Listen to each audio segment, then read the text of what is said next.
Buonasera.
This happened not so very long ago.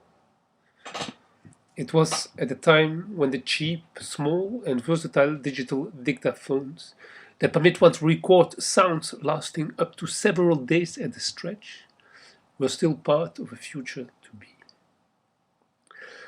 Inspired and deeply impressed by the lifelong nihilist but mindful work that the French novelist Georges Perec, in his La Vie mot d'emploi, attributes to an eccentric and very wealthy Englishman named Bartlewood, a dear and equally prosperous friend of mine took it upon her to record, complete and unabridged, the soundtrack of her life.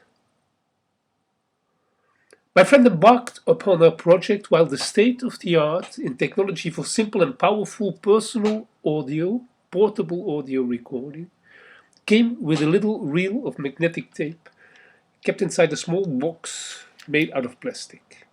The compact cassette, created in the 1960s by engineer Lou Ottens and his R&D team at the Dutch multinational Philips Electronic Incorporated. Long live Lou Ottens. Long live Lou Ottens. Long live Lou Ottens. Long live Lou Ottens. Long live Lou Ottens. Long live Lou Ottens. Long live Lou Ottens. Long live Lou Ottens. Long live Lou Ottens. Long live Lou Ottens. Long live Lou Ottens. Long live Lou Ottens. Long live Lou Ottens. Long live Lou Ottens. Long live Lou Ottens. Long live Lou Ottens. During 20 consecutive years, Penelope Audela etched the sounds of her life in magnetized rust onto these long and narrow plastic ribbons. She did so from July 16, 1984 until July 26 of 2004 and recorded 144,567 hours of sound on 144,567 compact cassettes, all of them C60s and all of them of type 1. Penelope numbered the cassettes by hand from 1 to 144,567. She stored them in a cellar that belongs to the estate where she grew up, near Meersen, a small village in the south of the Netherlands, not far from my hometown, Maastricht. They are stored in 20 custom-made wooden cabinets, one for each of the 20 years. Each cabinet has 15 drawers, and in each drawer there is room for 11 rows of 51 cassettes.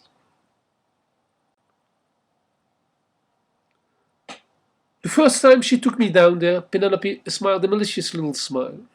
"Voila," she said, "the best years of my life." I actually was surprised to find that 20 years' worth of cassette tape recordings filled up so little space. Also, Penelope herself originally largely overestimated the amount of tape that this 20-year-long self-imposed around-the-clock plowing of sounds would consume. For a while, she had toyed with the idea to, afterwards, splice all tape together into one megathread that she then somehow, in an act vaguely inspired by her friend Jean-Claude, would wrap around the globe. But she had to give up on that. She realized that the total length of tape amassed over 20 years of continuous recording would only amount to a little less than 12,500 kilometers, which unfortunately would not even get her 1/3 of the way around the world. Penelope then decided, simply but profoundly, to not do anything at all. She would just let the tapes be. Over time, all the sound that was captured on her cassettes would gradually disintegrate, along with the magnetic emulsion that kept them, and slowly disappear. Indeed, there's no doubt that given the insuperable, slow but steady decay of all magnetic media, within less than a lifetime, nothing will remain but 12,500 kilometers of hissing non-sound. Psst. Psst. Plastic. Snake. Tape. While waiting for this to eventually come about, Penelope gave me custody of her unique collection. She appointed me as her tapes caretaker and her recordings curator, which is a dubious honor, to say the least. For how can I ever listen to all that is on them? How shall I decide what tape to pick, what tape to leave? Should I maybe listen to that tape rather than the other? Should one even listen at all? I have been back down into the cellar only a handful of times over the past couple of years. At each occasion, I took some of the cassettes home with me. I just picked them at random. The sounds that I find on there, I set loose every now and then. They pop into a universe at random times, like the decay particles of a Higgs singlet traveling in a fifth dimension.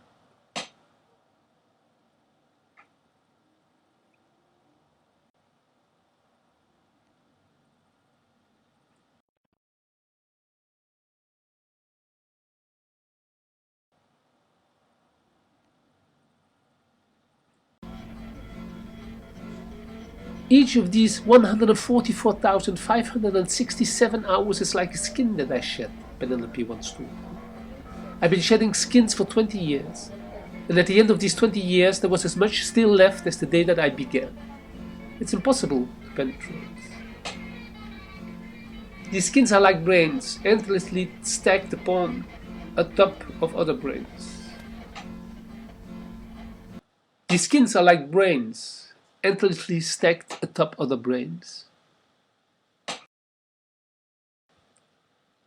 I, on my side, remain open to proposals from institutions that would be interested in acquiring Penelope's plentiful skins and willing to discuss conditions for their public display.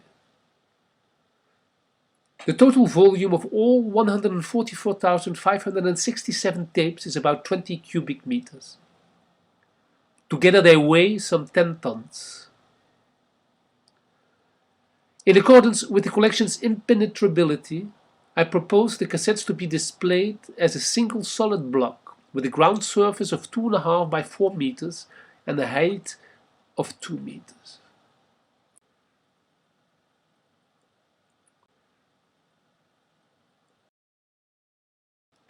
For almost all of it is and will remain inaccessible forever and ever. Most sounds, yes, we never hear. There's but few that we do, when suddenly, without warning, like fish from the depths of the sea, to leap at the bait, they come rising to the surface.